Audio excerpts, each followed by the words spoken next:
Kutaura chokwadi inini hangu personally tatisati tamboshandawo namarapa, asi munhu wekuti taingotiwo ndiwo vakuru vedu vatinotarisa uchiti vakativhurawo nzira yeacting, saka tinonzwa kurwadziwa kwazvo nekurasikirwa nevanhu vakadaro, nekuti tee takatotarisirawo kuti pazvimwe zvinhu zvichatinetsa kana zvimwe zvinhu zvatingadawo kuziva kana experience yatingade kugaina taitotarisa kuti ndiwo vamwe vanhu vatinozokwanisa kulina on kwavari tichibvunzawo zvimwe zvinhu zvatingade kuziva muindasi kana kutobatsirwawo nawo chaiko. Asi ngoti dzimwewo nguva munhu anoona kuti kusvika pakushaya tisina kumbobvira tashandidzana, tisina kubvira tawana mukana kuti tichese tibatane.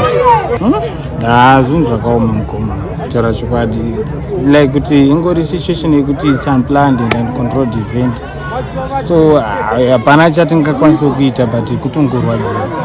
Zvinhu zvinorwadza mukoma because hapana asingazivi mukoma Maraba, ndiwo malegends acho, totongoti ndiwo makomo edu ati tozotiwo kana tikazonziwo takurawo mune zvakanaka tinosvika ikoko yakobvunza kuti nhe mukoma apa makapafamba sei, but amen, nguva yaMwari zvinongowanikawo, amen. But arwadziwa, chinhu chinorwadza mukoma izvozvo.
tarasikirwa zvikuru nemumwe wedu, saka zvinhu zvinorwadza kuti tashota.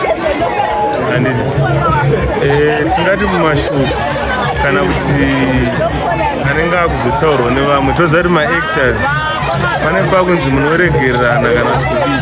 Pane here zvimwe zvamuri kutarisira kunge muchisimudziranawo muarts industry imomo? Ndinongofunga kuti